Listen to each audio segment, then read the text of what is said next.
Hi friends, welcome to my channel. First time ನನ್ನ channel ನೋಡ್ತಾ ಇದ್ರೆ ಸಬ್ಸ್ಕ್ರೈಬ್ ಮಾಡ್ಕೊಳ್ಳಿ ಫ್ರೆಂಡ್ಸ್. ಇವತ್ತು ಬಂದುಬಿಟ್ಟು ಅಮಾವಾಸ್ಯೆ ಪೂಜೆ ಇರೋದ್ರಿಂದ ದೇವ್ರ ಸಾಮಾನೆಲ್ಲ ತೊಳೆದು ನೀಟಾಗಿ ಪೂಜೆ ಮಾಡ್ತಾಯಿದ್ದೀನಿ. ಹಾಗೆ ಎಲೆ ನಮ್ಮ ಗಿಡದಲ್ಲೇ ಇತ್ತು, ಅಂದರೆ ಪಾಟಲ್ಲಿ ಹಾಕಿ ಬೆಳೆದಿದ್ದೀವಿ, ಅಲ್ಲೇ ಕಿತ್ಕೊಬಂದೆ. ನೋಡಿ ಇಡ್ತಾಯಿದ್ದೀನಿ. ನಾನು ಓದ್ ವೀಡಿಯೋದಲ್ಲೂ ತೋರಿಸಿದೆ ಎಲೆನ, ತುಂಬ ಚೆನ್ನಾಗಿ ಬಂದಿದೆ ಗಿಡ. ಬೇಕು ಅಂದರೆ ಅದ್ರದ್ದು ವೀಡಿಯೋ ಹಾಕಿದ್ದೀನಿ, ಚೆಕ್ ಮಾಡಿ. ದೀಪ ಹಚ್ತಾಯಿದ್ದೀನಿ. ದೀಪ ಹಚ್ಬಿಟ್ಟು ರೆಡಿಯಾಗಿ ಹೋಗೋಣ ದೇವಸ್ಥಾನಕ್ಕೆ. ಮತ್ತು ಇವತ್ತು ಇನ್ನೂ ಒಂದು ಬೇರೆ ದೇವಸ್ಥಾನಕ್ಕೆ ಹೋಗೋಣ ಅಂತ ಒಂದು ಪ್ಲ್ಯಾನ್ ಹಾಕ್ಕೊಂಡಿದ್ದೀವಿ. ವಿಡಿಯೋ ಕೊನೆವರೆಗೂ ನೋಡಿ, ಯಾವ ದೇವಸ್ಥಾನ ಅಂತ ಗೊತ್ತಾಗುತ್ತೆ ನಿಮಗೆ.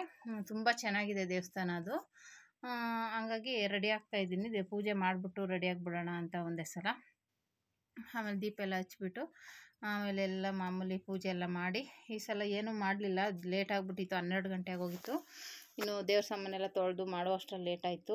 ಅದಕ್ಕೋಸ್ಕರ ಏನು ಮಾಡಿದೆ, ಬೇಗ ಪೂಜೆ ಮಾಡಿಬಿಟ್ಟು ರೆಡಿ ಆಗಿಬಿಡೋಣ. ಆಮೇಲೆ ಅಲ್ಲೂ ದೀಪ ಹಚ್ಚೋಕ್ಕೆಲ್ಲ ನಾನು ಬತ್ತಿ ಎಲ್ಲ ರೆಡಿ ಮಾಡ್ಕೋಬೇಕು.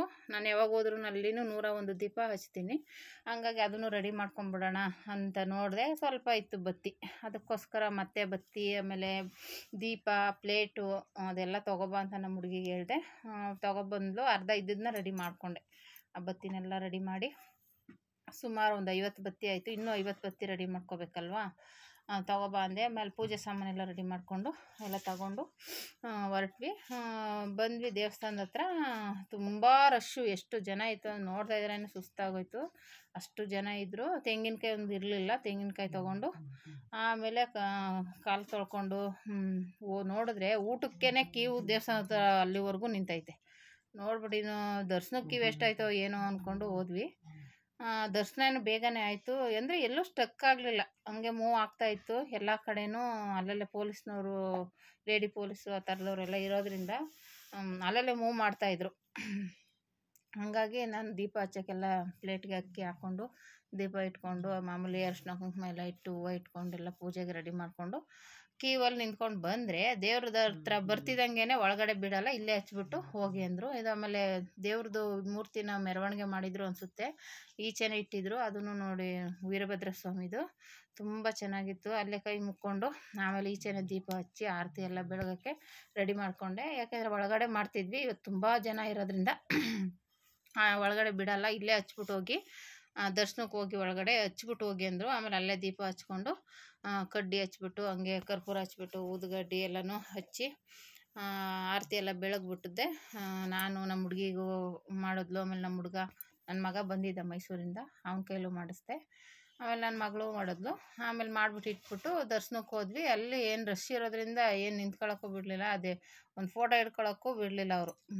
ಇಲ್ಲ ಹೋಗಿ ಹೋಗಿ ಮುಂದೆ ಹೋಗಿ ಮುಂದೆ ಹೋಗಿ ಅಂತ ಕಳಿಸ್ಬಿಟ್ರು. ಆಮೇಲೆ ದರ್ಶನ ಮಾಡ್ಕೊಂಡು ಈಚೆ ಬಂದು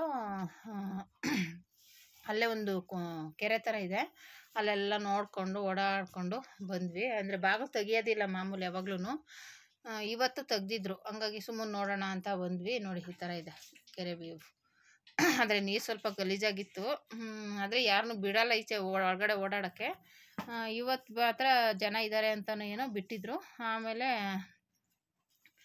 ಚಕ್ಲಿ ಇದು ಮಾರ್ತಾಯಿದ್ರು ಪಾಪ, ವಯಸ್ಸಾಗಿರೋರಿಬ್ಬರು. ಚಕ್ಲಿ ನಿಪ್ಪಟ್ಟು ಎಲ್ಲ ಒಂದು ಪ್ಯಾಕೆಟ್ 20 ರೂಪಾಯಿ, 4 ಇಟ್ಟಿದ್ದಾರೆ. ಕರ್ಜಿಕಾಯಿ ಆಮೇಲೆ ಹಪ್ಳನೂ ತಂದಿದ್ರು, ಎಲ್ಲನೂ ಮಾರ್ತಾಯಿದ್ರು ಪಾಪ ವಯಸ್ಸಾದವರು, ಮುದುಕಿ ಇಬ್ಬರು. ನಾವು ದೇವಸ್ಥಾನಕ್ಕೆ ಹೋದಾಗಲೆಲ್ಲ ನಾವು ತಗೋತೀವಿ. ಆಮೇಲೆ ಬಂದು ದರ್ಶನ ಎಲ್ಲ ಮುಗಿಸ್ಕೊಂಡು ಬಂದ್ವಿ. ಊಟಕ್ಕೆ ಬಂದ್ವಿ. ಪ್ರಸಾದ ಬಂದು ಅನ್ನ ಸಾರು, ಕಡಲೆಕಾಳು, ಪೊಂಗಲ್ ಕೊಟ್ಟಿದ್ರು. ಊಟ ಮಾಡಿಕೊಂಡು ಆಮೇಲೆ ಮತ್ತೆ ಇನ್ನೊಂದು ದೇವಸ್ಥಾನ ಹೇಳಿದ್ನಲ್ಲ, ಅಲ್ಲಿಗೆ ಹೊರಟ್ವಿ. ಅದು ಬಂದುಬಿಟ್ಟು ದೇವಸ್ಥಾನ ಬಂದುಬಿಟ್ಟು ಮಾಚವಳ್ಳಿ ಅಂತ, ಜೋಡಿ ವೀರಭದ್ರ ಸ್ವಾಮಿ ದೇವಸ್ಥಾನ ಅಂತ ಅಲ್ಲಿರೋದು. ತುಂಬ ಚೆನ್ನಾಗಿದೆ ದೇವಸ್ಥಾನ. ಅದು ಯಾವುದೋ ಸ್ವಾಮೀಜಿದು ಒಂದು ಕಡೆ ಐತಿ, ಇದು ಶಿವಕುಮಾರ ಸ್ವಾಮೀಜಿ ವಿಗ್ರಹ ದೊಡ್ಡದಾಗಿದೆ. ಇನ್ನೊಂದಿರೋದು ಗೊತ್ತಿರಲಿಲ್ಲ. ಆಮೇಲೆ ಜೋಡಿ ವೀರಭದ್ರ ಸ್ವಾಮಿ ದೇವಸ್ಥಾನ ತುಂಬ ಚೆನ್ನಾಗಿದೆ. ಮತ್ತು ಅಲ್ಲಿ ತೆಂಗಿನಕಾಯಿ ಎಲ್ಲ ಕಟ್ಟಿದ್ದಾರೆ. ಅದು ಏನು ಕಷ್ಟ ಇರುತ್ತೆ ಅಂತ ಏನೋ ಬರೆದು ಏನೋ ಕಟ್ಟಿದ್ರು, ಅದ್ರ ಬಗ್ಗೆ ಅಷ್ಟು ಗೊತ್ತಾಗಲಿಲ್ಲ ನನಗೆ. ಒಟ್ಟಿನಲ್ಲಿ ಇದು ಹಳ್ಳಿ ಕಟ್ಟೆ ನವಗ್ರಹಗಳಿರೋದು. ಅಲ್ಲೂ ಪ್ರಸಾದ ಕೊಟ್ಟರು, ಕೇಸರಿ ಬಾತು ಆಮೇಲೆ ಪಲಾವೆಲ್ಲ ಕೊಟ್ಟರು. ಎಲ್ಲನೂ ತಿಂದ್ಕೊಂಡು ಅಷ್ಟರಲ್ಲಿ ಮಳೆ ಬಂದುಬಿಡ್ತು. ಮಳೆಯಲ್ಲೇ ವಾಪಸ್ ಮನೆಗೆ ಬಂದ್ವಿ friends. Thank you for watching friends.